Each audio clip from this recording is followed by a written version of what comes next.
Story 1. My sister-in-law, 27, female, got married 2 days ago. So, backstory, me and my wife, 32, female, are lesbians, and when I tell you the amount of nonsense that came from my sister-in-law's mouth during our relationship, it was bad. She mentioned multiple times how her sister was better off with her abusive husband, and how I was corrupting her and my stepkids. We both had given her the benefit of the doubt at first because, well, she was 22 at the time and quite sheltered by her parents. But God, what happened at her wedding was a crap show.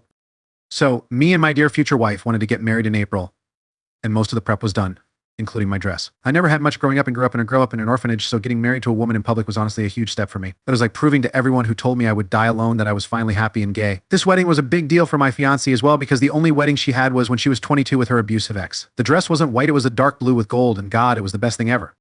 It had gold flowers and was my cottagecore dream. I got so much crap from my in-laws about it not being white and some other things I forget. Most of my in-laws were borderline homophobic, really. Well, the time of the wedding comes, it's all good. My future wife looks hot in her suit, and all goes according to plan until the bride comes out in my dress. The exact ducking dress. I felt lightheaded and like I could vomit. My future wife never saw the dress, so she didn't know, but as soon as I rushed outside after the bride reached the altar, my stepdaughters must have told her.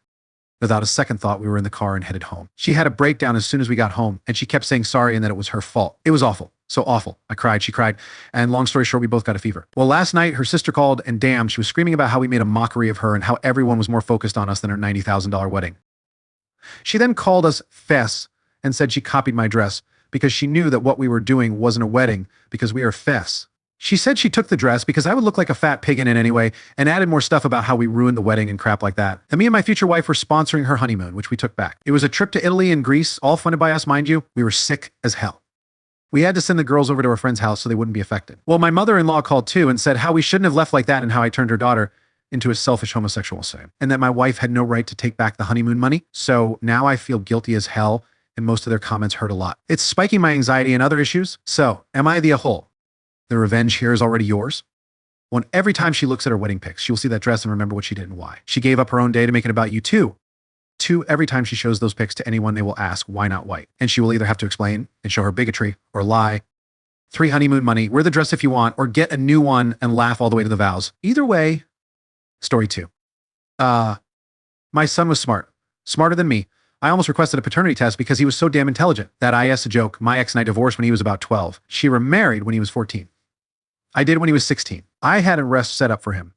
That's an education fund in Canada. As long as he went for post-secondary education, he could use the money for anything. I always told him that I was okay with him not going to university. That way I could use the money I had saved up for him to go to Belgium and buy some beer from monks that only allow you to buy one a unit. He knew I was joking and he always played along. He wouldn't let me get his goat. When he got accepted to McGill, it was the proudest moment of my life. I took him out for a beer to celebrate his achievement and mourn the loss of my trip to Europe. My son was struck and killed by a drunk driver in March. I'm dealing with it. My ex is dealing with it. My wife has been nothing but my rock in this. She is holding me up. I was dealing with the funeral arrangements and everything when my ex came to talk to me about his money. She knew he had a scholarship and was just going to use the money for living expenses and an emergency fund. She asked me what I was going to do with it. I said I was going to do what I always said I would. I was going to Europe to drink beer. She asked if she could have it for her stepson. I thought about it and said no. Her husband is a decent enough person, but he made it clear that he wasn't responsible for any expenses for my son. Beyond food and shelter and stuff, obviously. Like I said, he is decent. I said I was not going to do that. I was going to go drink beer in my son's honor. She says I'm wasting thousands of dollars, and I guess I am. I have to give back the government portion of the fund, but I don't care. My ex thinks I'm being stupid and irresponsible, wasting my son's money like this. I don't care. My son would laugh his ass off if he knew I actually did it. Story 3. I 25F have a sister, Ella 28 fella, and I have always been close growing up, despite her being 3 years older. We've always been best friends. I was her Mo and she's mine. Ella is currently 5 months pregnant. She had a rough first trimester, throwing up 3 to 4 times a day. Always tired. Some days she couldn't get out of bed, literally. She had also found out early when she was a month into it because her symptoms were so bad. Her and I live close to each other.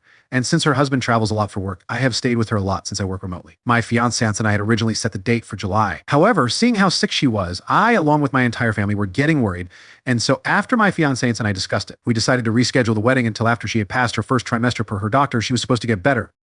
I need to add that no one asked this of us, but I felt it was needed. And thank God she did get better. She's eating normally, going out and back to herself. Seeing this, my fiancé and I talked about our wedding again. I had always wanted a summer wedding on the beach, but I didn't want to wait a full year, and seeing winter wedding pictures was slowly growing on me. And so we decided on a December wedding.